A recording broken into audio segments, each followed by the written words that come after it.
I'm Kendra Cook, your host for the DCTV Daily News program out of Dove Creek, Colorado. It's brought to you by the Dolores County Broadcasting Network with support from the Southwest Colorado TV Translator Association. That's the Special District Association responsible for bringing the area free-to-access TV stations over the air by antenna. This is a community TV station. If there's a news story or event information that you would like to share, call us at 970-677-4119 or email dcbnnews@gmail.com. And if you're a business or organization, we welcome you to find out about sponsorship opportunities for the channel. This is the Tuesday transmission for April 13th, 2021, DCTV Daily News. Among many controversial issues surrounding the alleged vaccinations for Project COVID-19, every different channel and viewpoint is being drug out for those in favor and not.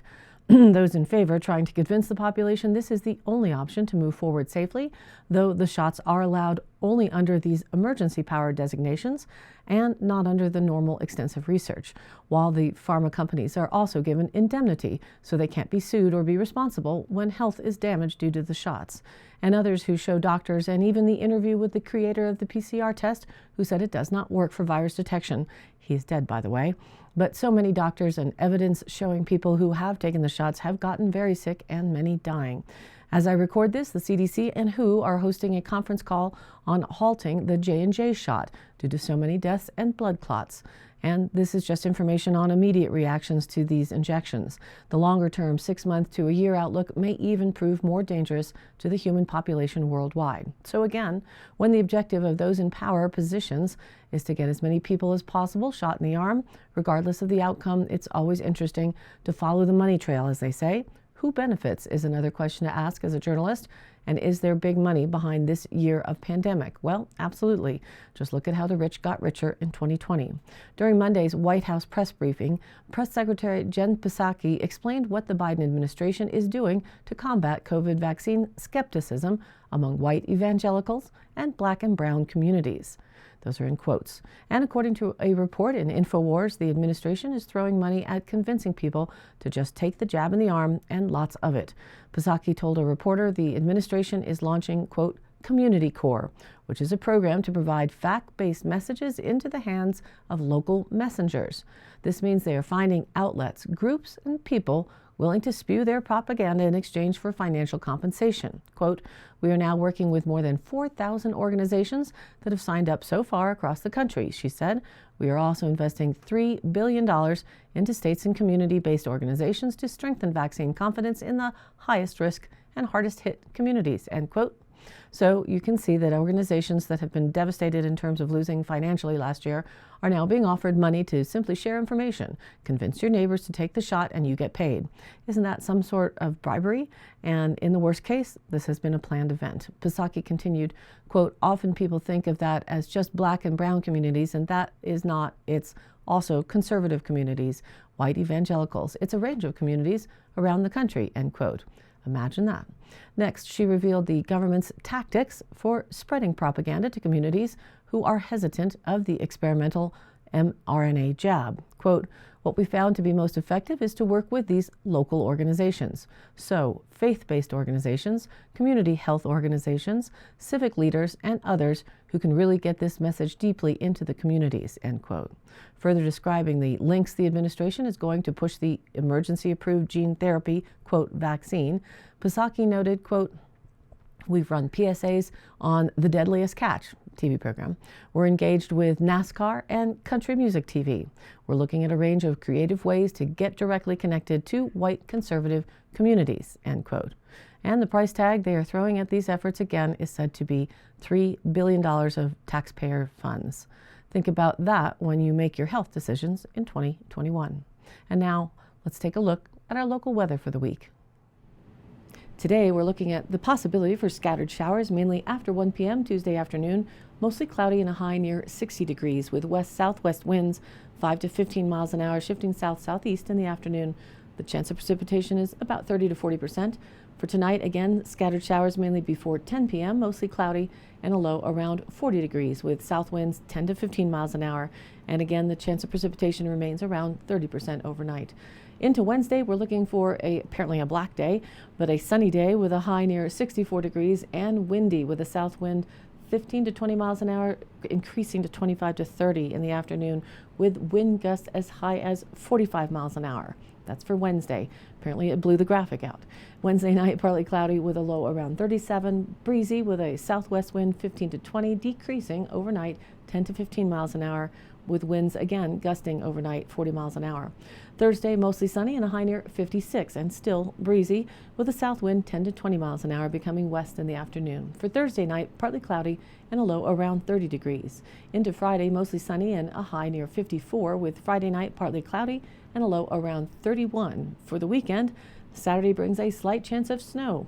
That's right, snow showers before noon. We'll see about that. And then a chance of rain showers. Partly sunny with a high just near 53 degrees. Saturday night, partly cloudy and a low around 30. And into Sunday, mostly sunny with a high near 55. Sunday night, mostly clear and a low around 31. And now, back to our news. 2 bills tightening gun regulations go to Governor Polis's desk, who will sign them. No Republicans voted for the legislation. That's the headline by Jesse Paul, who writes in the Journal from the Colorado Sun, stating state lawmakers have sent 2 bills that would tighten gun regulations in Colorado to Governor Jared Polis, who plans to sign them into law.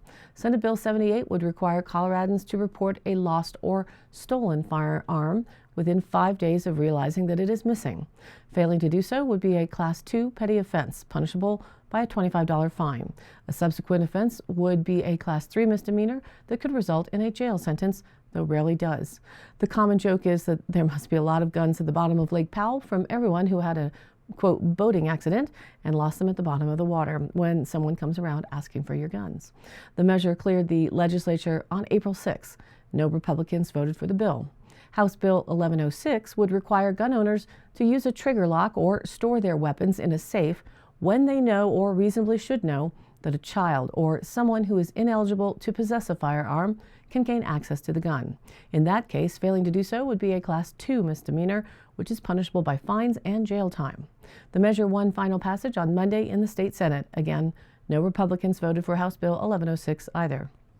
Quote, Polis tends to sign them, said Shelby Wyman. She's a spokeswoman for the governor. The 2 bills were introduced before the shooting at a Boulder King Supers in late March, in which a gunman killed 10 people. State lawmakers are expected this year to also introduce and debate a bill that would require a waiting period between when someone purchases a gun and when they can access the weapon. The Boulder shooting prompted discussions about the possibility of Democrats introducing a bill to ban assault weapons this year, but it's not clear if there are enough votes in the legislature to pass the policy. Polis and House Speaker Alex Garnett, Democrat from Denver, have declined to say if they support that proposal. And as more violence continues across the U.S. this week, look at Minneapolis, with mainstream media not allowing these incidents to be called riots, which they clearly are, we will be seeing more legislation and executive orders in the path towards removing guns from legal gun owners in the name of a few bad people, when the law-abiding citizens are the only ones who would follow this folly. Criminals have access to guns no matter the laws. Just look at Chicago. And planners adjust a logging project to minimize impacts to trails north of Dolores, the town. From the Journal, Jim Imiaga reported with photos on the update of the project north of Dolores, which overlaps a popular trail system and camping area. He writes San Juan National Forest officials addressed concerns about a logging project's impact on the recreation in the Boggy Draw area north of Dolores during a community meeting on March 10th held on Zoom. The 22,346-acre Salter Vegetation Management Project stretches from the Salter Y area on the west side to the Boggy Draw area on the east side. Timber harvesting of ponderosa pine is expected in stages across 10 years. A portion of the project overlaps the popular network of trails and dispersed camping in the Boggy Draw area. That area is getting special attention to minimize recreation impacts. According to the project's environmental assessment, temporary trail closures and rerouting of trails would be required during the project to accommodate logging operations. In comments about the plan, recreationists and the town of Dolores expressed concerns about impacts to recreation, which is depended on by regional residents and supports the local economy. San Juan National Forest Recreation Planner Tom Rice and Dolores District Ranger Derek Padilla said the agency is analyzing the effects on recreation at Boggy Draw and are planning for a suite of mitigation measures. Rice said logging zones were dropped or adjusted away from the more interesting trail features with unique views or geological features. For trails within or near logging areas, there will be an effort to leave trees along an 18-foot corridor of the trail to maintain scenic qualities. Forest planners emphasize that the Boggy Draw motorized and non-motorized trail system will overall remain open during the life of the project. Logging will be selective, thinning, not clear-cutting, and it will not happen all at once.